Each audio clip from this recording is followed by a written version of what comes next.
Hello guys, transformation of the sentences की series में हम सीख रहे हैं एक्टिव एंड पैसिव वॉइस। और आज जो एक्टिव और पैसिव वॉइस जो पढ़ेंगे उसका नाम है प्रेजेंट कंटिन्यूअस टेंस। इससे पहले के जो टेंसेस हैं हम डिस्कस कर चुके हैं इससे प्रीवियस लेक्चर्स में। चलिए स्टार्ट करते हैं। प्रेजेंट कंटिन्यूअस टेंस का पैसिव वॉइस कैसे बदला जाएगा। अगर इसके एक्टिव रूल की बात करें तो क्या है, subject plus is am are, verb की फर्स्ट फॉर्म में क्या जोड़ देते हैं हम, आईएनजी प्लस ऑब्जेक्ट। अगर पैसिव वॉइस बनाएंगे तो क्या करेंगे, object plus is am are के बाद में क्या आ जाएगा, बीइंग। वर्ब की थर्ड फॉर्म तो रहती है प्लस बाय प्लस सब्जेक्ट। और ये बात जानते ही हैं कि अगर आई दे रखा है तो आई के साथ प्रयोग होगा एम का, ठीक है। सिंगुलर कोई नंबर दे रखा है तो प्रयोग होगा इज का, और प्लूरल नंबर दे रखा है तो प्रयोग होगा आर का। और इसके बाद में क्या लगा देना, पैसे बनाते समय बीइंग का प्रयोग कर देना। चलिए एग्जाम्पल स्टडी करते हैं। I am beating him in the class. अगर इस सेंटेंस के सब्जेक्ट ऑब्जेक्ट की बात करें तो सब्जेक्ट है आई और ऑब्जेक्ट है इसका हिम। तो क्या करेंगे, सब्जेक्ट को ऑब्जेक्ट में बदल देते हैं, ऑब्जेक्ट को सब्जेक्ट में बदल देते हैं। हिम का जब सब्जेक्ट बनाएंगे तो क्या हो जाएगा, ही, ठीक है। ही सिंगुलर है तो क्या आ जाएगा, इज, और बीइंग लगा देंगे, ही इज बीइंग, बीट की थर्ड फॉर्म बीटन बाय मी, आई का ऑब्जेक्ट क्या हो जाएगा, मी। तो he is being beaten by me in the class. अगर नेगेटिव सेंटेंस की बात करें तो क्या करेंगे, अगर इसमें और भी कोई सेंटेंस दिया हो, आई का सेंटेंस दे रखा हो तो उसको भी हम बना सकते हैं। जैसे हमने कहा कि ही इज टीचिंग मी, तो अगर इस सेंटेंस को पैसिव वॉइस बनाएंगे तो क्या हो जाएगा, मी इसका ऑब्जेक्ट है, सब्जेक्ट बनाएंगे क्या हो जाएगा, आई, आई के साथ क्या लगाते हैं, एम, फिर क्या लगा देंगे, बीइंग, आई एम बीइंग, और टीच की थर्ड फॉर्म क्या होती है, टॉट, ठीक है, टॉट बाय, ही का ऑब्जेक्ट हिम। तो जो भी दे रखा हुआ सब्जेक्ट उसी के अकॉर्डिंग हम बना लेंगे।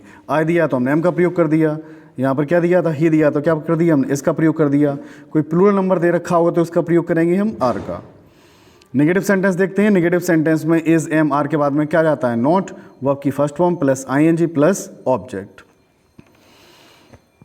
पैसिव वॉइस बनाने के लिए क्या करेंगे, इज एम आर का तो प्रयोग करना ही है, बस is being, am being, are being का जो प्रयोग कर रहे थे उनके बीच में हमें क्या कर देना है, नॉट लगा देना है, वर्ब की third form plus by plus subject. She is not driving the car now, क्या बना देंगे सेंटेंस, ऑब्जेक्ट इसका क्या है, कार, को सब्जेक्ट लेकर आएंगे, the car is not being driven by now, drive की थर्ड फॉर्म ड्राइवन हो जाएगी, और शी का ऑब्जेक्ट क्या कर दिया हमने यहाँ पर, हर। नेक्स्ट सेंटेंस देखिए। इंट्रोगेटिव सेंटेंसेस की बात करें तो हेल्पिंग वर्ब सबसे पहले आ जाएगी, is am are plus subject plus not. और आपको ये बात मालूम है कि नेगेटिव सेंटेंस दिया होगा इंट्रोगेटिव का तो नॉट कहाँ आएगा, सब्जेक्ट के बाद ही नॉट आएगा, वर्ब की first form plus ING plus object. Passive voice बनाएंगे तो helping verb is am are पहले रहेगी, ऑब्जेक्ट लगा देंगे। वाक्य में एक्टिव वॉइस में नोट दिया होगा तो पैसिव वॉइस में भी ऑब्जेक्ट के बाद नोट का प्रयोग करेंगे, प्लस बीइंग का प्रयोग, वर्ब की third form plus by plus subject.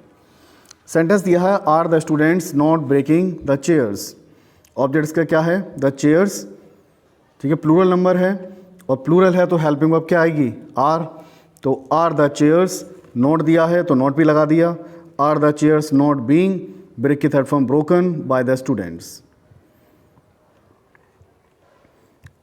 अगर इंट्रोगेटिव वर्ड अगर कोई दे रखा है तो क्या करना है, तो स्ट्रक्चर वही रहेगा, बस इंट्रोगेटिव वर्ड जो दिया होगा पैसे बनाते समय वो इंट्रोगेटिव वर्ड पहले आ जाएगा। Why is he not completing his work, तो वाई जैसा दिया वैसे लगा दिया, और हेल्पिंग वर्ब से बना लेंगे सेंटेंस को, ऑब्जेक्ट क्या है इसका, हिज वर्क, जो कि सिंगुलर है तो इज लगा दिया। Why is his work not being complete की third form completed by him. अगला सेंटेंस दिया, who is making a noise in the class, तो हु का ऑब्जेक्ट क्या हो जाएगा, हुम, भाई हु सब्जेक्ट है और इसका ऑब्जेक्ट क्या है, अ नॉइज, तो सब्जेक्ट को ऑब्जेक्ट में बदल देंगे, हुम कर दिया, और ऑब्जेक्ट से पहले क्या लगाते हैं हम, बाई, तो बाई हुम, अ नॉइज सिंगुलर है तो हेल्पिंग वर्ब क्या आ जाएगी, इज, तो बाई हुम is a noise being made in the class. अब पास्ट इंडेफिनिट के टेंस को भी हम इसी लेक्चर में कवर करते हैं, क्योंकि रूल थोड़ा सा सिमिलियर है बिल्कुल, क्योंकि हेल्पिंग वर्ब चेंज हो रही है। उधर इज एम आर के बाद में बीइंग आ रहा था, इसमें हेल्पिंग वर्ब कौन सी आती है? अगर पास्ट कंटिन्यूअस की बात करें तो हेल्पिंग वर्ब आती है वाज या वर, और इसमें भी किसका प्रयोग कर देते हैं हम? बीइंग का प्रयोग कर देते हैं। चलिए समझते हैं। और ये बात आपको मालूम है कि अगर सिंगुलर नंबर दे रखा है तो क्या हो जाएगा? वाज बीइंग, ठीक है। और प्लूरल नंबर दे रखा होगा तो क्या हो जाएगा? तो हो जाएगा वर बीइंग। तो सेंटेंस के थ्रू समझते हैं इसको। She was taking ticket at the station. Object इसका क्या है? Ticket. Ticket is a singular, तो क्या आ गया? वाज। तो ticket was being taken by her. She का ऑब्जेक्ट क्या हो जाएगा? Her at the station. बहुत ही सिंपल है।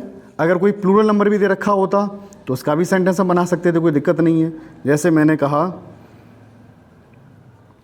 I was calling them, sentence मैंने ये दे दिया, आई वाज कॉलिंग देम। अगर देम क्या है? प्लूरल नंबर है, इसका सब्जेक्ट बनाएंगे, क्या हो जाएगा? दे।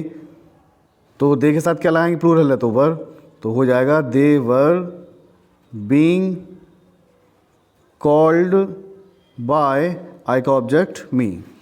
तो सिंगुलर प्लूरल जो भी दे रखा होगा उस तरीके से हम बना लेंगे। सिंगुलर दिया है तो वाज, प्लूरल दिया है तो वर का प्रयोग। इसे इसी लेक्चर में इसलिए कवर कर रहे हैं क्योंकि कोई डिफरेंस नहीं है, सिर्फ हेल्पिंग वर्ब के बाद में क्या लगा देना है? हमें बीइंग का प्रयोग करना है। Is being, am being, are being continuous में हो गया, प्रेजेंट कंटिन्यूअस में। और पास्ट कंटिन्यूअस की बात करेंगे तो वाज बीइंग और वर बीइंग। चलिए नेगेटिव सेंटेंस डिस्कस करते हैं। एक्टिव वॉइस में सब्जेक्ट प्लस वाज या वर के बाद में नॉट आ जाएगा, और जब पैसिव वॉइस बनाएंगे तो ऑब्जेक्ट को हम सब्जेक्ट में बदल देते हैं। उसके बाद में वाज या were, not plus being plus verb की third form plus by plus subject. She was not calling me, sentence दिया है, ऑब्जेक्ट क्या है? मी, और सब्जेक्ट क्या है इसका? शी। शी द सब्जेक्ट और me is a object. Object को सब्जेक्ट बनाया, क्या हो गया? आई। आई के साथ क्या लगाएंगे हम? वाज, नॉट और बीइंग का प्रयोग कर दिया, कॉल की थर्ड फॉर्म कॉल्ड, और बाय शी का ऑब्जेक्ट हर। तो I was not being called by her. Interrogative sentence को समझते हैं। तो इसके स्ट्रक्चर की बात करेंगे तो सबसे पहले हेल्पिंग वर्ब वाज या वर आ गई, फिर सब्जेक्ट, और बार बार ये बात बताते आ रहे हैं कि एक्टिव वॉइस हो चाहे पैसिव वॉइस हो, नॉट इंट्रोगेटिव वाले सेंटेंस में आएगा तो सब्जेक्ट के बाद ही क्या करना है? हमें नोट लगाना है। तो पैसिव वॉइस बनाएंगे तो क्या हो जाएगा? हेल्पिंग वर्ब सबसे पहले आ जाएगी, ठीक है। ऑब्जेक्ट को सब्जेक्ट के स्थान पर ले आएंगे हम, ठीक है। और फिर नॉट प्लस बीइंग का प्रयोग, थर्ड फॉर्म तो लगाएंगे ही सभी में। चलिए समझते हैं इसको। अगर कोई इंट्रोगेटिव वर्ड दे रखा है तो क्या हो जाएगा? स्ट्रक्चर ये सेम रहेगा, बस वो इंट्रोगेटिव वर्ड पहले आ जाएगा। जो भी दिया हो, वाई, व्हेन, वेयर, हाउ, ठीक है, जो भी दिया होगा बस वो पहले आ जाएगा, बाकी रूल स्ट्रक्चर सब सेम रहेगा। तो सेंटेंस के थ्रू इसको समझते हैं। Was he playing the guitar in the room. Object इसका क्या है? द गिटार, ठीक है, जो कि सिंगुलर है, उसके लिए क्या लगा देंगे हम? वाज। तो was the guitar being, not तो दिया नहीं है तो नॉट नहीं लगाएंगे। Was the guitar being, play की third form played by him, he का ऑब्जेक्ट क्या होता है? Him. Was the guitar being played by him in the room. अगला सेंटेंस समझते हैं। Who was buying the car with friends. तो who वाक्य में किसका काम करता है? सब्जेक्ट का, और इसका ऑब्जेक्ट क्या है? कार। ये क्या है इसका? ऑब्जेक्ट। तो सब्जेक्ट को ऑब्जेक्ट में बदलेंगे तो हु का ऑब्जेक्ट क्या हो गया? हुम। लेकिन ऑब्जेक्ट से पहले क्या लगाते हैं हम? बाय। तो by whom was the car being bought with friends. क्योंकि ऑब्जेक्ट क्या दिया है? कार। इसे जब सब्जेक्ट बनाएंगे तो हेल्पिंग वर्ब इसी को देख कर लगाएंगे। तो by whom was the car being bought with friends. Where were they not stealing the purse. तो इंट्रोगेटिव वर्ड इसमें दे दिया इन्होंने, वेयर। तो इंट्रोगेटिव वर्ड जैसा दिया है वो पैसिव वॉइस बनाते समय क्या हो जाएगा? वो वैसे ही आ जाएगा। तो where were they not stealing the purse, तो ऑब्जेक्ट इसका क्या है? द पर्स, और सब्जेक्ट इसका है दे। तो ऑब्जेक्ट को सब्जेक्ट के स्थान पर लेकर आएंगे, उसी को देकर हेल्पिंग वर्ब लगाएंगे। तो द पर्स सिंगुलर है तो where was the purse, not दिया है, नॉट लगा दिया, बीइंग का प्रयोग किया। स्टील की थर्ड फॉर्म क्या हो गई, स्टोलन बाय देम। देखो ऑब्जेक्ट क्या होता है, देम। क्या सेंटेंस बना, where was the purse not being stolen by them. तो हमने आज दो टेंस को कवर किया है। तो अगले लेक्चर में हम कवर करेंगे परफेक्ट टेंस को, प्रेजेंट परफेक्ट टेंस स्टडी करेंगे। और इसी तरीके से हमारे टेंसेस कवर होते जाएंगे और आने वाले रूल को भी हम क्लियर करते चलेंगे। ट्रांसफॉर्मेशन ऑफ द सेंटेंसेस के जितने भी रूल हैं हम वो सारे कवर करेंगे। Thank you very much guys.